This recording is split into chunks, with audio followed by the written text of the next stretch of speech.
It's been a very long time since I've talked about how to play the High Elves. In that time, they've waited patiently until they finally received a rework with Tides of Torment late last year. They're now a race chock full of mechanics with legendary lords to suit any playstyle that you could ask for. So, let's take a look at just how to play them in Immortal Empires. But first, how's about we look at how to upgrade your browser with Opera GX? I don't know if you've noticed, but I kinda love fantasy. I don't care if it's video games, movies, books, fanfiction, anything. If it's set in a fantasy world, then chances are I'm probably gonna love it. Now, you might be wondering why I'm talking about this during an ad for a browser. And aside from this thing being borderline magical, it also allows you to customize everything to be exactly how you want it. That means instead of a boring, lame, regular browser, I can have one themed around my favorite worlds, like Elden Ring, Final Fantasy, or The Witcher 3. I'm on a bit of a vampire kick at the moment, so Dark Gothic is just perfect, but no matter what you are looking for, you can customize not just the look, but also the sound of your browser. You got these sick animated wallpapers along with background music for some spooky ambience, sound effects for your keyboard and opening and closing tabs, and even custom branding for Opera on your computer. And remember, you can mix and match components from as many themes as you want to create the perfect browsing experience for you. Speaking of perfect browsing, have you ever been watching a fellow scholar on YouTube and realized that you wanted to Google something that they're saying to learn more? Normally, you'd have to pause the video, make another tab, do some reading, then come back and finish what you were watching. Not with Opera. You can easily pop out videos so they stay with you no matter where you go, allowing you to follow along without missing a beat whilst you go about your research. Opera even comes with a built-in ad blocker, so if you're searching for the perfect pancakes recipe, you don't have to deal with ads constantly crashing the webpage. And if you're conscious of what your ISP will think of your browsing habits, you can even make use of their free VPN. You can also upgrade to a pro version of their VPN to access thousands of servers in over 30 countries, so you can browse in peace without worrying about being followed.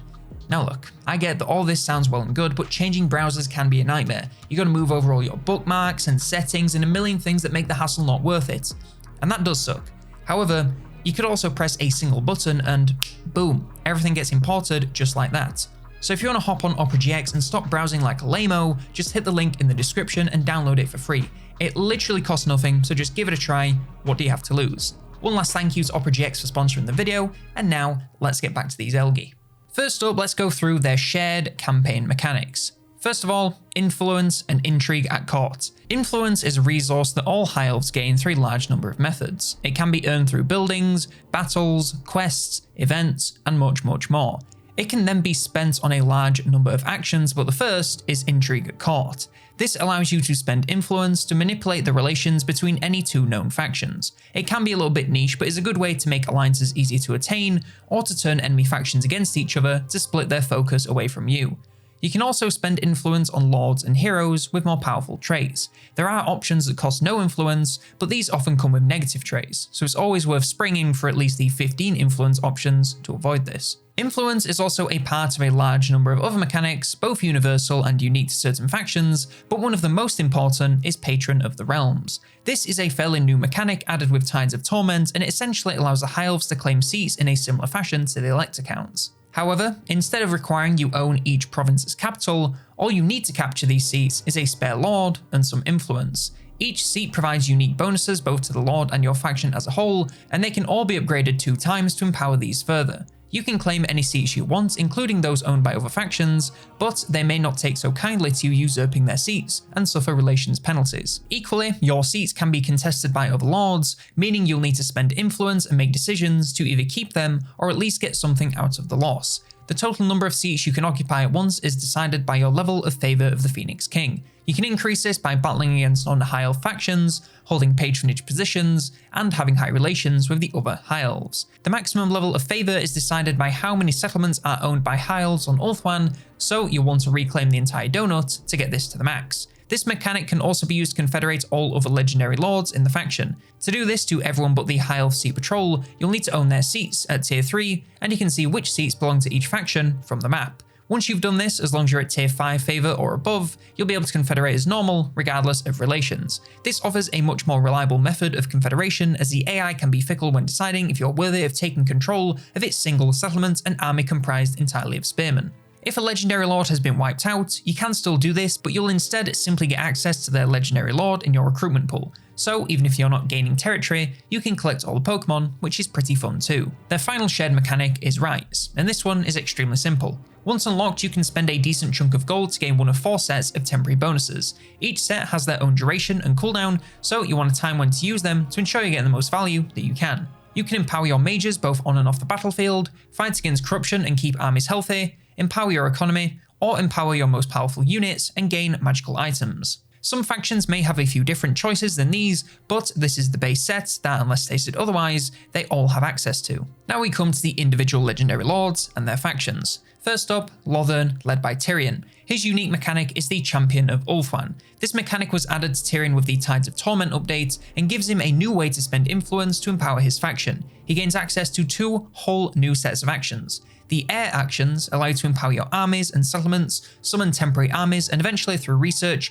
reset movement range and borrow target armies. The Alliance's actions are in general a little bit more powerful, offering significant army buffs, instant damage on enemies, and powerful provincial buffs. However, to unlock them, you must be in an alliance or confederate each of the other legendary lords in the faction, so it can take quite a bit of work to get them all. It's a very simple mechanic offering another way to spend influence to give yourself an edge. Aside from his mechanic, Tyrion is also an expert at gathering as much influence as possible from battle, which is pretty useful given all his ways to spend it. He's also the most likely candidate to unite all of Ulthuan and beyond with his improved relations with other High Elves. Should he capture the Shrine of Cain, he can also build it up in no time, either to capture the sword for himself or keep its power from others. Lastly, he's also a very powerful military leader, allowing much stronger recruitment of infantry and cavalry, which is almost all of the roster, so pretty dang strong.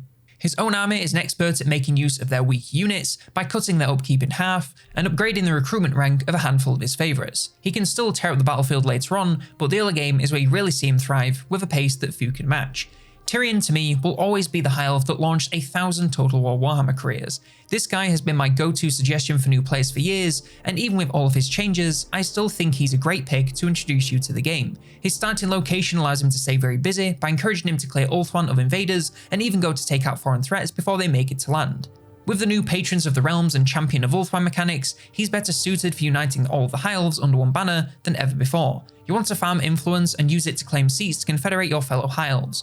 Then you want to use your Champion of Ulthuan actions to give yourself every buff imaginable as you take the fight to the Vampires, Dark Elves, or even Chaos. The donut is under attack from more directions than ever, so you're in for lots of challenge and variety, even if you're just trying to secure your borders and rest on your laurels. Next up, we have the Order of the Lawmasters, and they are led by Teclis. His mechanic is the Secrets of the White Tower, and it runs entirely on Scrolls of Knowledge. These are a unique currency generated mainly when casters in his faction fight in battles. They can then be spent in each of the chambers of the White Tower, and each one has 2 sets of actions. At the top you have repeatable actions, and these allow you to do things such as granting temporary access to cataclysm magic to your armies, otherwise buffing the power of your armies and weakening that of enemies. Below you have single-use actions, such as adding lords with powerful traits to your recruitment pool and permanently reducing the cost of spells and increasing the recruit rank of casters. Essentially, if you want to spam casters and make them as powerful as possible, this allows you to do just that. He also has a potential dual start. Once completing his first province, he has the choice of confederating Saffrey and teleporting there, confederating it and staying where he is, or rejecting the offer for some cash and scrolls of knowledge. I would say that choosing one starting location and focusing on that is the way to go, as dual starts tend to make things very financially challenging, especially at the start. If you teleport to Ulthuan, then abandon your settlements in Dawn's Landing, otherwise they'll just get taken later. Mechanics aside, Teclis is an expert at getting the most out of alliances by making use of allied units for a heavily reduced cost. He also obviously brings some bonuses for casters in his faction, alongside getting hold of Swordmasters and Phoenixes for much cheaper. As for his own army, he ups the Wind of Magic, and that's about it. Still, more wins means more spells for him and any other casters, so it's not bad just because it's not a long list. Teclis has always been a bit of an oddball campaign. He's always been outcast to some far-flung corner of the map against overwhelming odds, with only his magic to help even things out. Today, his magic is more powerful than ever, with the Secrets of the White Tower at his disposal. The fact that it uses a unique currency instead of influence means I'm a lot more inclined to use it regularly to empower my armies and casters. His option to head back to Ulthuan really allows you to choose your starting difficulty level. You can abandon your starting province and join the battle to confederate all of the lords, stay in the south and take the fight to the Chaos Wastes, or keep control of both and really see how far you can stretch yourself. No matter what, you're in for a lot of magic and caster spam, so if you're a big fan of using a lot of heroes and abilities, he's a great campaign for you. Next up, Avalon, led by Alarielle the Radiant. Her mechanic is the Defender of Ulthuan. As the Everqueen, she is tasked with ensuring Ulthuan remains under High Elf control, no matter what. When foreign forces occupy settlements on Ulthuan, her faction suffers economic debuffs depending on how many and how deep into the donut they are. Once totally under High Elf control, her faction will gain bonuses to economy along with some small stat buffs for armies. This will steadily increase the longer you maintain control, so make securing the donut's borders into a priority as early as you can. Alongside this, she can also make use of a couple of unique rights. The Invocation of Liliath empowers your casters with shorter cooldowns, an ability to recharge winds, and more magical items. The Greater Invocation of Isha still empowers your armies, but now brings some more powerful effects, along with regeneration for tree spirit units. She can make use of Intrigue at Court for much cheaper to manipulate factions into doing exactly what she wants, and she can make more use of Handmaidens to keep her safe on her travels. Wherever Alarielle goes, abundance follows, in the form of increased influence, control, growth, winds of magic, and corruption cleansing. This provides a nice bonus to wherever she goes, and is especially useful when occupying a new province, giving it an instant boost. She also weakens as the chaos in her lands increases. It brings debuffs to her magic and leadership, but does empower her and her tree spirit units to help reclaim your lands. Lastly, she ups the power of Handmaidens and Sisters of Avalon in her army, because yeah, they needed 15% more missile power. Similar to Tyrion, Alarielle has always been a campaign where the main goal has been to secure Ulthuan and keep it that way. She'll only become more powerful the longer you keep it safe, so speed running clearing out invaders is the way to go to keep yourself strong. After this, you can do a similar job to Tyrion and spam capture seats to confederate all other High Elves. Not only is this useful to claim their lands and resources, it also means you can more easily defend Ulthuan since you'll be taking control of it all. After that, you can take the fight to any foreign threats, and just like Tyrion, there's no shortage of options. Essentially, if you want to play Tyrion and make use of some tree spirit units, and have a real focus on uniting Ulthuan baked into her mechanics, she's the campaign for you. Next up, Nagaryth, led by Alith Anar. His mechanic is marked for death. Every 20 turns, the faction gains 3 marked for death targets in the form of 3 lords spread around the map. Killing these targets before the 20 turns are up rewards you with large amounts of gold and influence alongside various temporary buffs. And that's really all there is to it. His faction can also make use of the unique right, the Invocation of Morai Heg. This summons a unique hero capable of assassinating lords without fail, making it very useful for taking care of tougher marked for death targets. All armies in his faction can also make use of a couple of unique movement stances. Stalking allows them to move like normal and attack armies directly with a chance of producing an ambush battle. This does drop their base ambush success chance, so isn't 100% reliable, but still is a great option for fighting a lot of battles with much more favourable positioning. They can also use the Shadow Realm pathways, which works very similarly to the Underways. It allows them to travel under obstacles and armies without being detected. They can't attack in this stance but do gain defense against ambushes, so it makes for a very safe way to navigate difficult terrain. With these stances, his armies can also move further across the map and recruit just a little faster wherever they go. His army is an ambushing expert both on the campaign map and in battle by making much cheaper use of his unique shadow units. These are stealthy skirmishers, opening up a whole new way to play High Elves in battle. Eltharion often gets called High Elf Batman, but honestly, I think we're forgetting that Alith Anar exists. I guess you could argue he's more like Batfleck since he's a little more lax on the no killing rule, but I digress. He's the sneakiest of the High Elves and offers a truly unique playstyle similar to something like the Skaven. His focus on taking out specific targets, ambushing enemy armies, and plenty of skirmishing give him a really unique flair that no one in the High Elves can come close to. If you bore with the staunch line of spears and the proper honourable engagements, then give Alith a go. Next, we have Evres, led by Eltharion the Grim. His first mechanic is the Dungeon of Athol Tamara. This allows him to upgrade the hidden city of Athol Tamara over the course of the game. To do this, he'll need Warden supplies, which are earned by raising greenskin settlements and certain actions from within Athol Tamara, such as capturing and interrogating enemy lords. Upgrading Athol Tamara grants the faction all kinds of bonuses like influence, unit buffs and capacity for Mistwalker units, and more. When deciding what to upgrade, I find it's best to go with what will be useful now. For example, is there any point increasing your capacity for units that you can't even recruit yet? Instead, some influence might be a bit better right now. And there's nothing stopping you from saving up Warden supplies and using them once you better know what you want. Alongside their individual effects, every upgrade also gets you more of Ladriel's blessings. This is a currency used in the Mists of Evres mechanic. The more blessings you have, the more this bar fills, unlocking powerful effects for at first your capital region, but eventually all of Ulthuan. You gain some pretty powerful army abilities that only get stronger the more blessings you collect. On top of this, the Waystone in Athol Tamara grants increasing passive effects such as increased movement range, ambush success chance, and eventually improved recruitment time and winds of magic reserves. Essentially, everything you do in Athol Tamara will empower Tor Evres and eventually all of Ulthuan, so it never hurts to keep things on the up and up. It also comes with a unique right, the Invocation of Ladrielle. This empowers the Mists of Yvresse even further by causing severe attrition to all foreign armies in any regions affected by the mists, alongside reducing their leadership and movement range. All armies in your faction also gain increased ambush success chance, alongside a stealthy army ability. As if all of this wasn't enough, he also has a dual start. Upon taking his first settlement in the Badlands, he has the option to abandon Yvresse back on Ulthuan in exchange for a hefty chunk of change and some growth, or keep it for some influence and control. It really depends what you want to focus on, but just know that you're not locked out of any mechanics by doing this. You just won't see the benefits of some of them, like the Mists of Yvresse. Alongside this, he's obviously hated by the Greenskins, but diplomacy was never going to be on the table, and he recruits spears and rangers at a much higher level, giving him an edge right out the gate. In his army, the bonuses for spears and rangers continues, with more bonuses to leadership, defense, and even fear when battling against the Greenskins. Plus, his army is immune to Barren Wasteland attrition, which is particularly useful since that's where he'll be spending most of his time. High Elf Patterson Batman has a lot going on, and playing him can certainly feel overwhelming. However, whilst he has a lot of menus and mechanics, he's actually quite simple. One half of the dungeon is just about some new limited units, and the other is a few buff and mechanic unlocks for the faction. If you simply upgrade what looks useful at the time, you're going to be fine. And the same with the Mists of Yvresse. It seems like a lot, but in reality, you just get expanding bonuses over the course of the game, so can pretty much ignore it unless you're really looking to min-max. Instead, you can enjoy this admittedly challenging dual start and take the fight to the Badlands as the High Elves. I will say this can be on the harder side of the High Elves, especially early on, as you have no cash unless you abandon Tor Yvresse, but honestly, that feels like it breaks my immersion just a little bit too much. The Badlands is a pretty rough place for anyone, but Eltharion will have literally zero friends outside of maybe the Dwarves, Border Princes, and other Order factions to the north. Once he's travelling southward, you are on your own until the deserts, and even then, things can get pretty lonesome.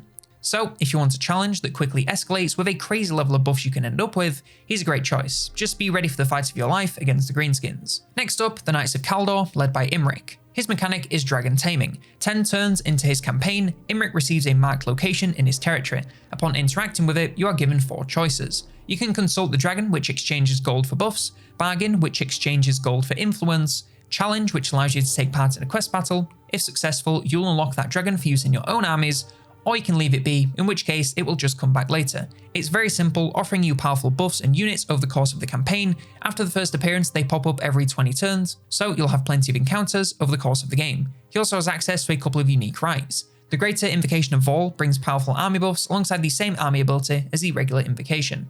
Now it also adds more uses of breath attacks for all dragons in your faction, allowing some very powerful ability spam, and the Invocation of Eldrazzor. This harms relations with other High Elves to empower your lords and heroes, as well as dragon princes. Lastly, he can recruit dragons and dragon princes a little faster, because obviously he can. He's the dragon guy. His own army can move around a lot faster, all whilst being unhindered by mountain or desert attrition, making for easy expansion to the west. And as a last dragon-themed touch, all dragons and dragon princes pay reduced upkeep, making them much cheaper to maintain.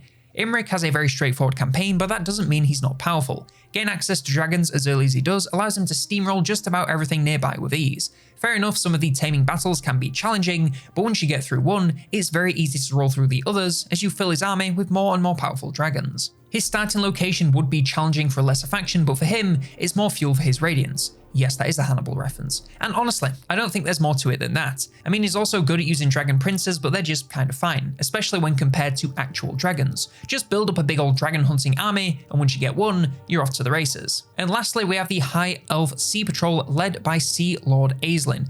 First up, Aislinn has a unique approach to settlements. Instead of the regular occupation, he instead primarily creates outposts that he gives to other High Elf factions. This gives control of that settlement to that faction, but allows him to access a kind of under-settlement where he can build a limited selection of buildings, usually in the form of defense and income. These buildings cost a combination of gold and elven trade, a unique resource he gains through most buildings. Outposts are also how he generates dedication, and I'll come back to exactly what this is later. He can also choose to found elven colonies, but he can only have a limited number of these at a time. These you can build in more similar to normal, but he also has a unique selection of buildings. He has most of the regular recruitment, defense, and resource buildings, but his infrastructure is new and separated into 2 sections. Colony infrastructure focuses on improving the productivity of the settlements, and dragon ship supplies, which focuses on creating dragon ship supplies, another currency unique to this faction, used in the upgrading of dragon ships. Coming back to dedication as it's used in the next mechanic, Aesir Domination.